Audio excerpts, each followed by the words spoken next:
Wembley Stadium, where this May two very lucky football teams will be running around kicking a football and trying to win the Champions League final. Now, Bayern Munich are taking on Arsenal in the last 16 of the tournament very shortly. Bayern, of course, have lost two of the last three finals in this tournament, most painfully just last year when they were beaten by Chelsea on their own home turf. How will they fancy their chances against their latest London opponents? Well, Bayern, of course, are flying right now in the Bundesliga. Arsenal, by contrast, not doing so well in the Premier League, sitting indeed outside the top four. Mind you, so were Chelsea before they played Bayern last year. And look what happened there. Well, let's break down now this Arsenal-Bayern Munich clash with myself, James Richardson, and more importantly, Greg Stobart and Pete Staunton. First of all, quick question from one of our Twitter users, Marcus, who says, do you think Bayern's strike force will have too much for Arsenal's back line?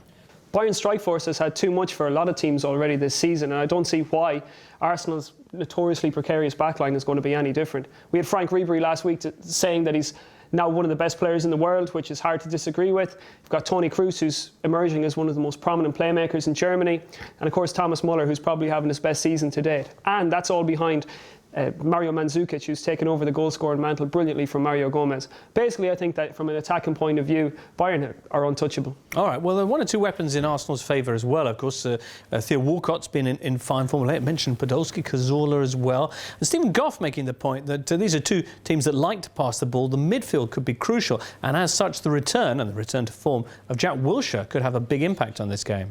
Absolutely. You go back a few seasons when Arsenal beat Barcelona at the Emirates, and Jack Wilshere, in a battle against the likes of Xavi, Iniesta and Busquets, was the best player on the park. However, he has had those injury problems over the last number of seasons, and he probably is still feeling his way back to fitness. So to go into a midfield battle with the likes of Toni Kroos, Bastian Schweinsteiger and Javi Martinez is going to be quite difficult for the likes of Wilshere, Cazorla and probably Michael Arteta if he's fit. And Arsene Wenger said about Wilshere that they're still having to manage his ankle a little bit, the injury problems that he's had. So that could be an issue. And the main problem for Arsenal would be how much they have to chase the ball. If Wilshere's not on the ball, they're not going to score. And I think Bayern Munich will probably control possession in both legs.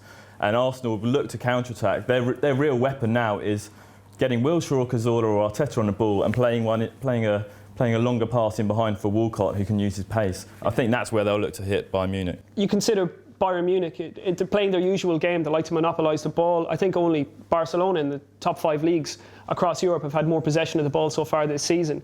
But generally that means that they play with quite a high system. So the likes of Dante and David Alaba and Philipp Lahm, they play quite high up the pitch. So I think if Arsenal do gain possession sort of in their own midfield third, and they can hit maybe the flanks over David Alaba's head to try and get Theo Walcott in behind, then Bayern on the turn can still be quite vulnerable. Because you must remember that although Bayern have been sort of unbeatable in the Bundesliga so far this season, they've only dropped 4 points. That's as many as they dropped in the Champions League. They conceded 7 goals in the group stage. So although they've been by far and away too powerful for everybody on the domestic front, in the Champions League they still have some unanswered questions. Bayern, of course, a team on a mission after those cup disappointments in in 2 of the last 3 finals. Arsenal no longer have that terrific home record against foreign sides at the Emirates. Who do you think is going through from this one? Absolutely, Bayern Munich. This is what Arsenal do. They get into the knockout stages, but they rarely last very long once they're there. And this could be the last time for a while that we see them in the Champions League, because I don't think they'll qualify for the top 4 in the Premier League either. Interesting, Pete. Well, I think it's going to be tighter than Greg reckons it's going to be. But unfortunately for Arsenal fans, I think that somebody in the Arsenal back 4 will shoot themselves in the foot, and I think Bayern are going through. All right. Well, the Arsenal-Bayern Munich clash is coming up on Tuesday, and of course you can follow all the action and all the latest developments right here at goal.com. And if you have any further questions for our experts, just use the hashtag AskGoal.